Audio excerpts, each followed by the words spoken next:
Joey Sacavitch. Paul Morris. Welcome to Radical Wealth Plan. Woohoo! We are going to tackle something big, and that is we're going to analyze a deal in 20 minutes or less. Let's go.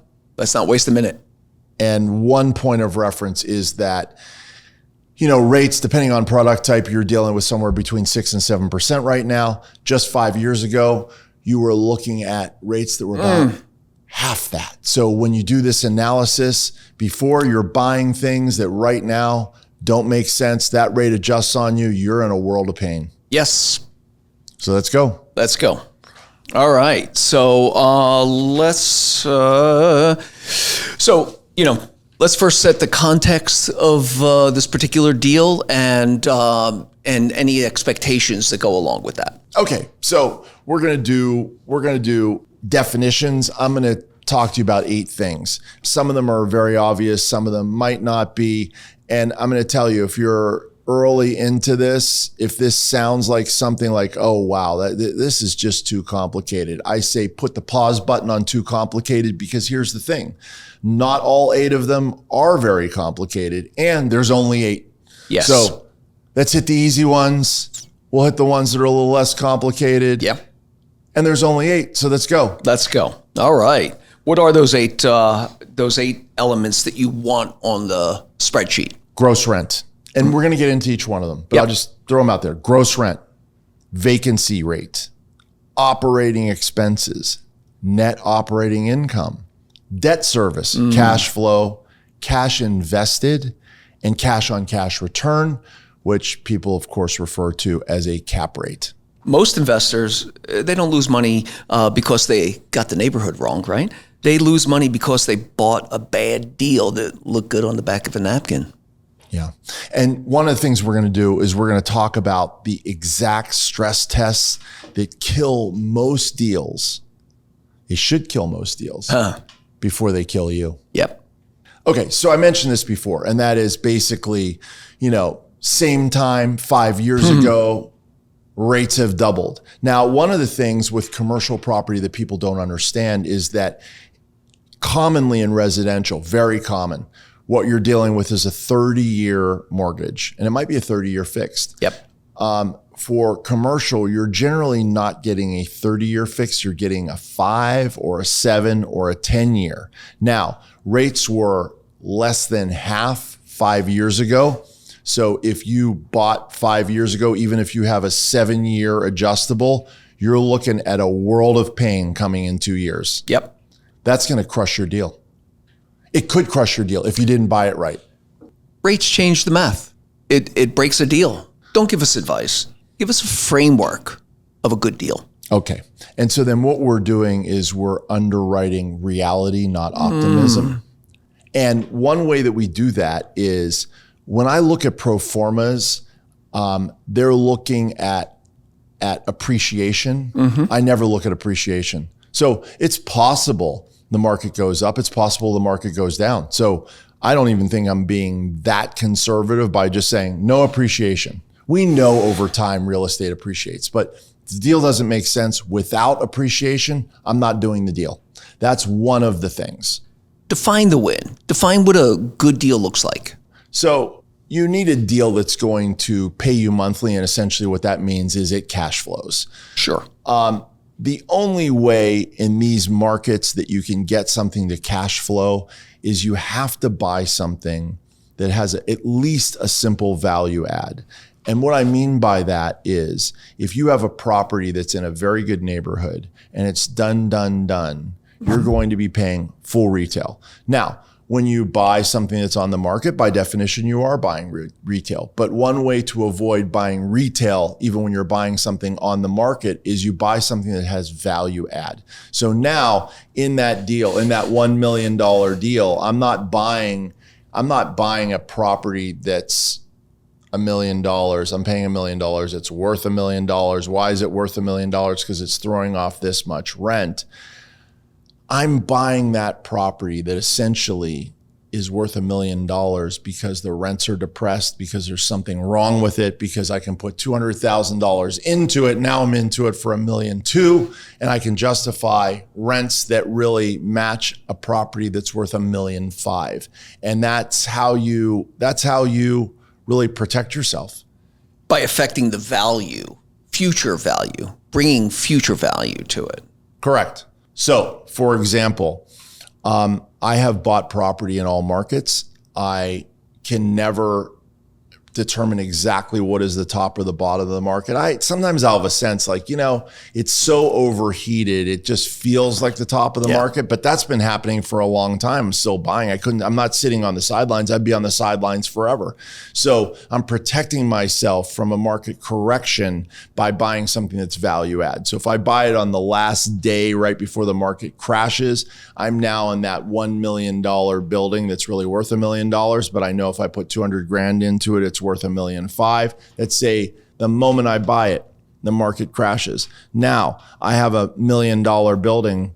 It's unusual for something to go down 20% in, a short period of time. But let's say it takes a big hit. Now suddenly it's worth $800,000. I take that $200,000 that was earmarked to put in the $1 million property. It's not only worth $800,000. I put that $200,000 into the property. Now I'm at $1.2 million, and I've harvested some value so that I have $1.2 million into it. It might not be worth $1.5 million as I had hoped, but it might be worth $1.3 million. It might be worth $1.25 million. I'm still ahead of the game. Today. Yes, today. and then later it goes on and on and on. But I don't have to sit with that $1 million property that's taken the immediate hit. It's now worth $800,000. And I've got to wait for appreciation to fix the error. You're affecting the appreciation or the capital value of the property. Correct. With your investment. So at a period of time, for example, I'll give you a real example. Mm-hmm. For a period of time when I was buying houses in Joshua Tree, and it was right before there was a market correction, they were selling the done house at $1.1 million, like ready for short-term rentals, like beautiful, tricked out, and the numbers made sense because you're getting so much short-term rental income that it justifies it. I could have run out and done that, and in fact, the buying the one that's the ugly duckling is essentially keeping me out of the rental market. I can't get in the rental market because I bought the ugly duckling. Nobody wants to rent it. That's why it was selling for $500,000 while the other one was selling for $1.1 million. But I knew for 250 grand, I could get it to be just like the $1.1 million. Now, market shifts. We didn't know that. The guy that's sitting at $1.1 million, his property is now worth $850,000. And he has no upside in it. There's no upside. He can't bring anything because it's fully realized. Correct. On the other hand, now I've bought this, dump for $500,000. I have the $250,000 set aside. If the market had stayed the same, I would put that $250,000 into it. I'd be into it for $750,000. I'd be at 1.1. Boy, that sounds great, right? Yeah. But that 1.1 got crushed all the way down to $900,000. So now my $500,000 dump, I add $250,000 to it. I'm at $750,000. You're still ahead of the game. It's still worth $900,000. Yep. And so that's what protects me. And that's why I always say that I make the money on the buy. Absolutely. As most good investors do. Correct. And there are moments in time, like for example, if the market had not, I didn't see the market crash coming. Let me be clear about that. And when I saw the person buy the house for $1.1 million, I was a little jealous because they are buying at $1.1 million when you do all the short-term rental math. Okay. Yeah. They're getting 20% return on that. Wow. Okay. Cash on cash. Yeah. Cash on cash. And I'm buying with leverage. Yeah. But they're cash on cash. And I'm buying this $500,000 dump now I got to call the construction guys. I got to get all these things done. And I'm out of the rental market while he's collecting, Now, we didn't see the crash coming. Right. When the crash came, got hurt very badly. They got hurt very badly. I just kept going, okay, well, right. we got to get the pool permit. Yep. That takes a while. Everything is taking longer. And there's a lot of room for mistakes. There's a lot of room for, it didn't go exactly how it wanted. There's the old adage of it always costs more and takes longer.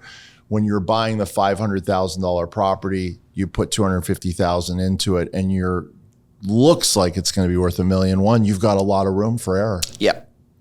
And the truth of the matter is, personally, I'm great at identifying that property, great at creating the vision for it. I'm not great at the execution. So I have to have somebody else that can really execute. Manage that. Yeah, they can execute all of that, get all of that construction done. Got it.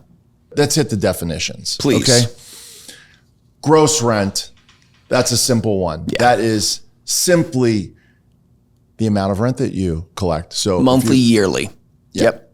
How many, what's your rent? If it's $2,000 a unit, you've got 4 units, $8,000 a month. There you go.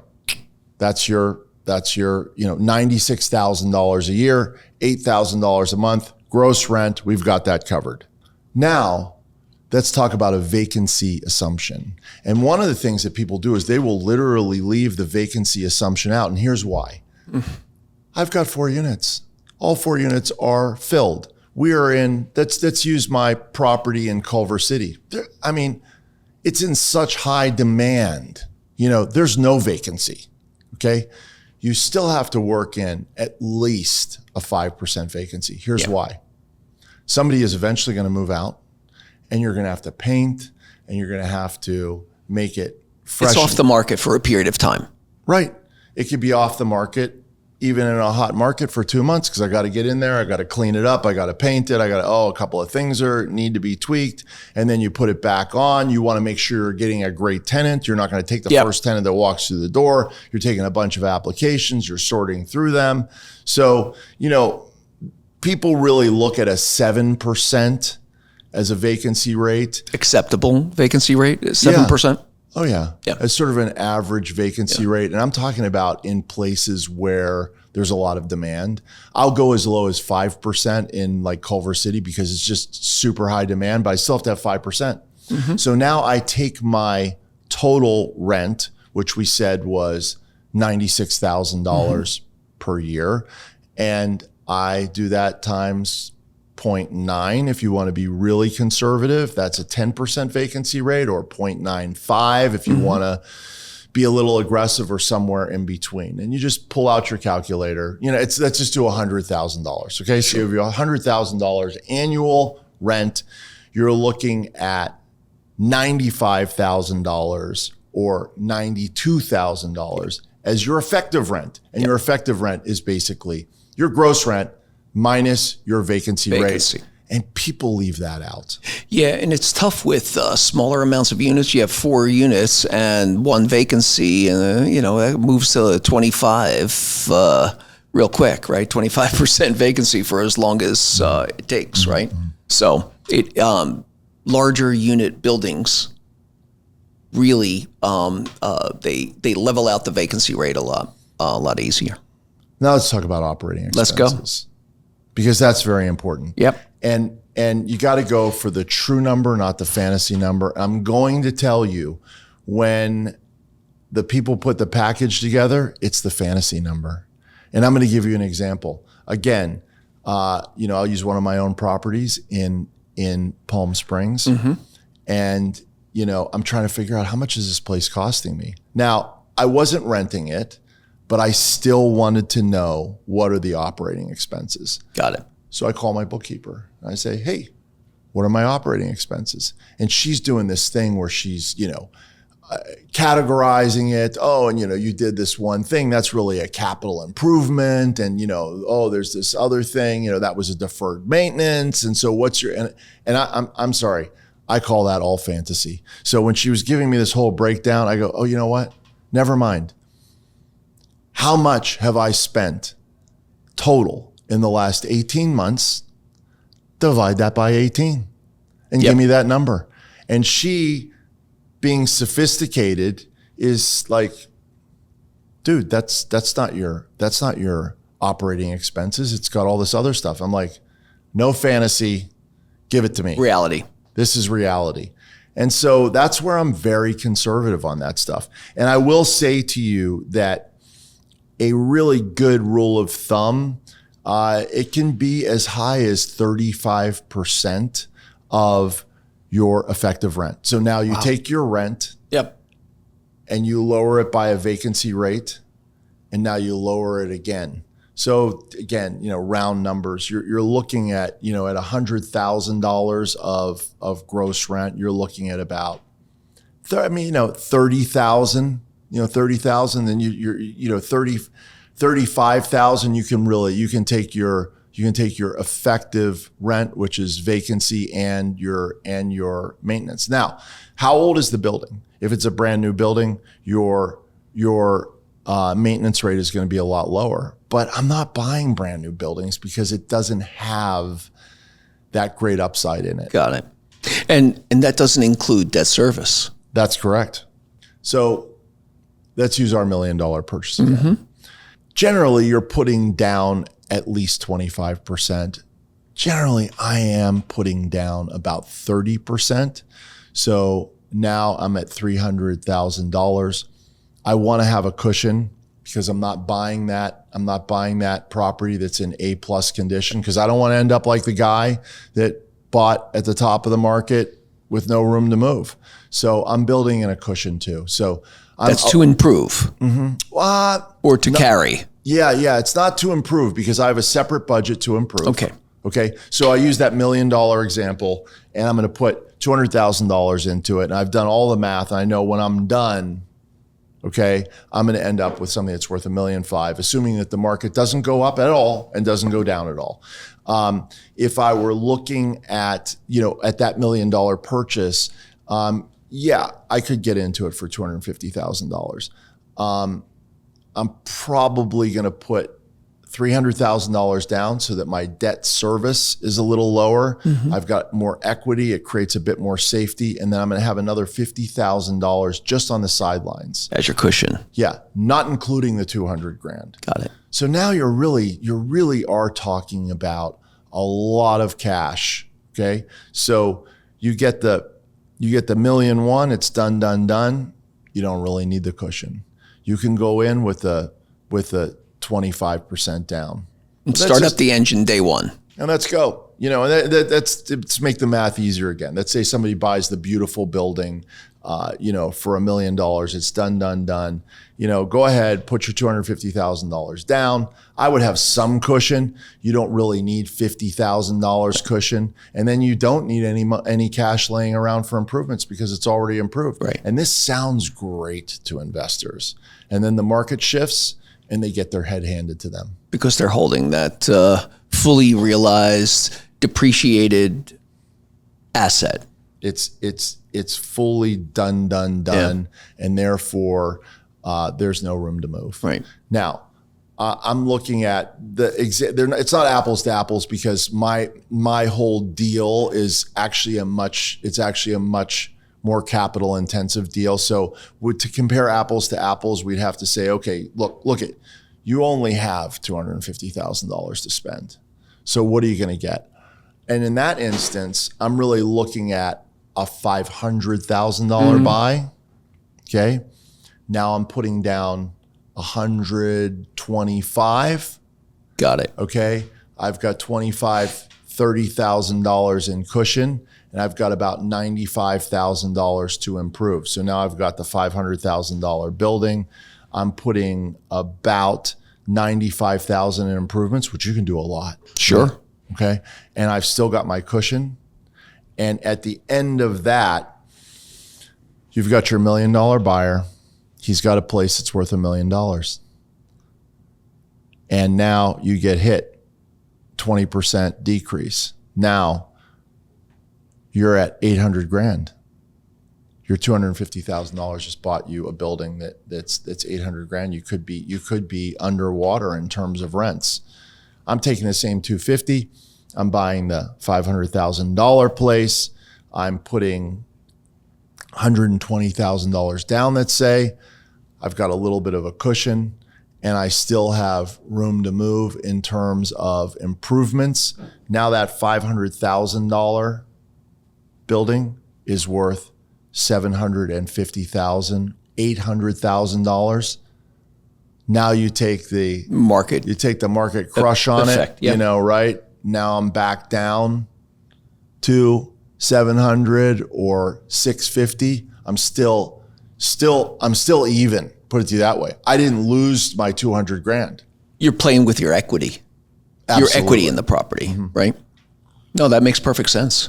And in that particular instance, what I'm talking about is I'm talking about buying like 1 minute before the market crashes. You have to buy all the time. You have to buy all the time to be the guy that buys at the peak, or to be the gal that buys at the peak. And you have to buy all the time to have the bad fortune of buying at the bottom. But I do both. Well, we've seen people, sink their ship on that bad for buy. Sure. Yeah. Built into this, and here are your 3 stress tests. The 3 stress tests are a vacancy stress test. We saw that in COVID. So things shifted. Did. It got weird, right? People stopped paying their rent. Yeah. So do you have that cushion? And in the example I gave, that sunk a lot of small investors. Yeah. In the example I gave, I had cushion. Now I will say something else saved me too. And that was when you're at an entry level into a great neighborhood. Here's what entry level into a great neighborhood is. You have the nicest unit for the least amount of money into a great neighborhood. And when you've got that, you have lots of demand. When you have like the nicest unit in the nicest area, now somebody can't afford it. Okay, they quit paying rent. Maybe they leave. What are you going to do? Now I gotta fill that. I gotta fill that $5,000 unit with what? $3,500. I've already taken a huge kick in the pants. Now, if I have something that's definitely nowhere near as nice, but it's still in a good neighborhood, and at $1,800 a month, you look at everything else that's $1,800 a month, it's garbage. My $1,800 a month has new paint, new security, because I've built it into the model. Now I'm coming out at $1,800. It goes like this. You're always going to be the least expensive in the most popular area. Yeah. Right. And then if somebody cannot, it has more value. Somebody can't make their rent. They decide, this is too expensive. I'm going to go to my mom's in Nashville, whatever that is. Open up, filled up. Oh, absolutely. It's not the same as that top. And that's why, with 600 units, my people were paying the rent. They didn't open up the I was going to say New York Times, but it's not New York Times. They didn't open up the LA Times and go like, wow, the economy is terrible. I'm not going to send my rent check in. They're like, I'm happy to be in a really nice place that's safe, that's in a nice neighborhood. And if I leave here, somebody's going to come right in. So these people were paying the rent. More gratitude. Yeah. Absolutely. I'm going to talk about another one that people talk about a stress test, and that's the expense shock test. And here's the thing. I believe that you really get your way out of that expense shock test if you're really, really doing your due diligence. Oh, wait, there's a big sewer line break. Like, what do you have to pay to, nowadays, they run the camera through the sewer line. Yes, that costs probably around $500 to $600 to do a sewer line inspection. Okay. Scope. We're doing that, right? Yep. Okay. So is my sewer line going to break, within the next few years after I buy the place? I mean, you're going to really see, these things are possible. But if you're doing your due diligence, then I think the expense shock test is less of a possibility. You do your best to abate any big problems like that. Roof, electricity, plumbing, all are the systems that really can take a building down. Mm-hmm. I'm going to tell you that when we talked about expenses and the reality expense, that's where people are getting sunk, because I really haven't bought a building where you go back and you look at the pro forma and you're like, oh, wow, the expenses are exactly what they projected. Yeah. The expenses are, a little less than they projected. That's just not happening. No, there's a lot of aspirational thinking in a lot of the presentations. Correct. That sellers representatives make. Correct. And all I did was, because remember what my bookkeeper did is she's like, oh, well, that's a capital expense. We're not going to count that. These are we weren't marketing the property. I was just asking. Yeah. And she was still, segregating all that. I'm like, no. How much dough have I written? How much money came out of my checking account? Keep it simple. Money out, money in. Money out. Last 18 months divided by 18, that's my real number. And that's not what you're getting on the pro forma. So I will say that the expense shock, is not shocking me in the same way, because I know the pro forma that I'm getting is not accurate. I know it from experience. I know that so what's going to happen is generally these buildings that I buy have a lot of deferred maintenance.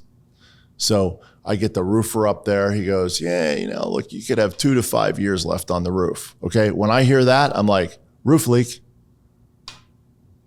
It's been an extra bad rain this season. Yep. The 2 to 5 just went to 8 months. I'm booking that. Yeah. Is there an equation or a variable that you put in for those kinds of events? I mean, it's such a great question. I put it in line item by line item. So I buy the ugly duckling building. I get the roofer up there. He goes, place is a dump, but you got a 15-year roof on there. Yeah, you got a 15-year roof on there. It's been on there 2 years. And I go, right to the roof line item. I'm like, yeah, never mind. We're good. No expense shock test on that one, right?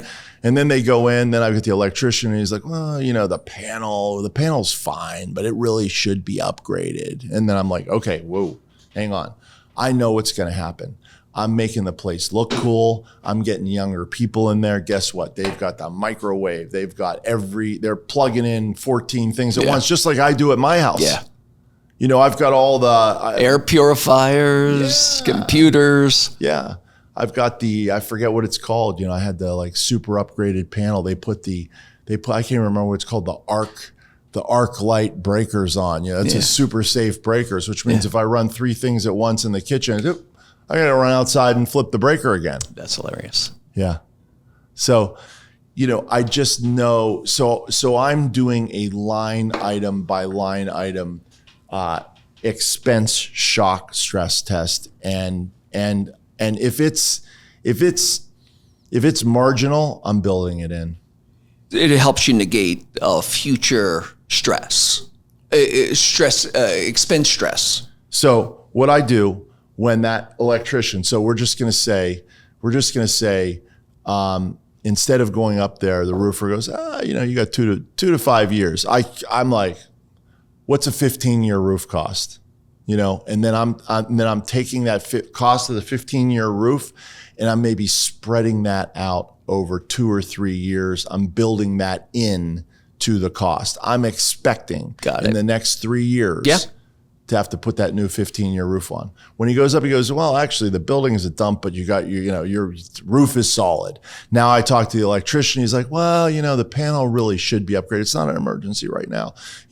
I'm like, upgraded, like, okay, great. So if we wanted to right now, I'm not saying we're doing it. If we wanted to right now, what's the new panel?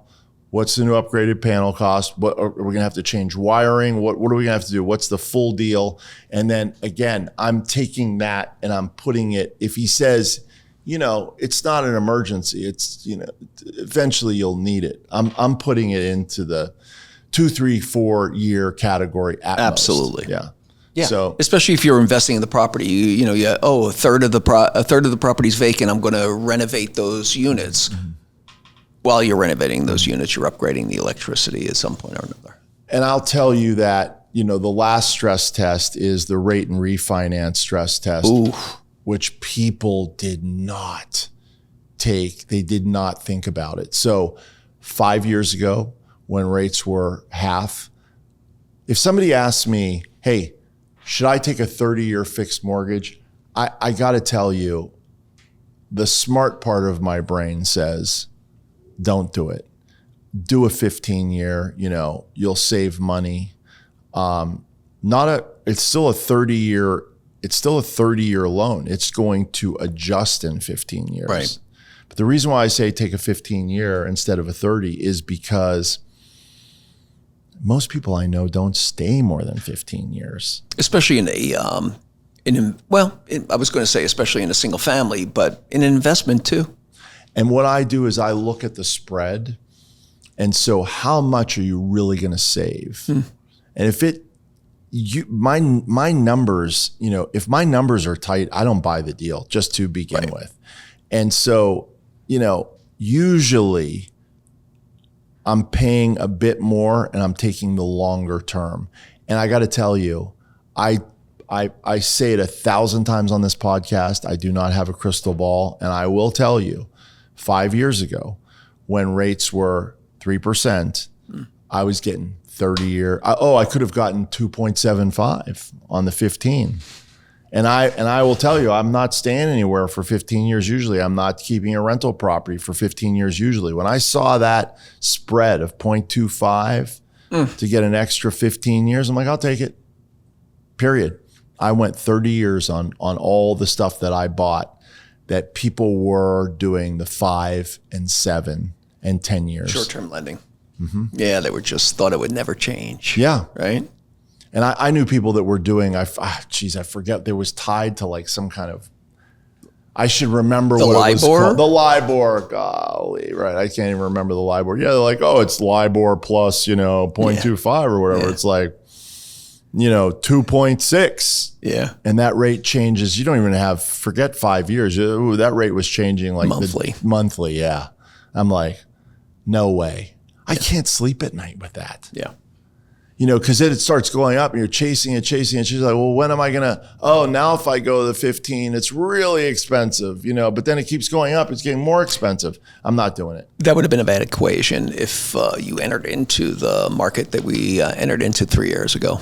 Yeah. And have been in. So I've talked about the vacancy stress test. Yep. I've talked about the expense shock test and how to avoid those.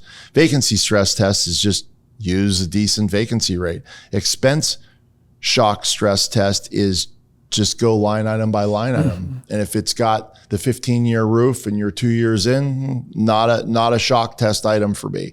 If they're like, well, next couple of years, 2-3 years, you'll need it. I'm treating it like it's happening now, or certainly budgeted into the next 3 years. Like future expenses. Yeah, that's right. I'm taking the total expense of full rewiring and I'm dividing it by 3. I'm hoping it lasts 5 or 6 or 7 years, but when it comes, I've got it. And Excellent. that avoids that. And then the rate and refinance stress, it's like, I'm not doing the short-term loan. Perfect. All right. I think we got it. All right. We promised 20 minutes. It's probably been 60 minutes, but hey, we covered it. I think you hit all of the points that really move the needle for any possible investor. I love it. Excellent. Thanks for asking the questions. Thank you, sir. My pleasure.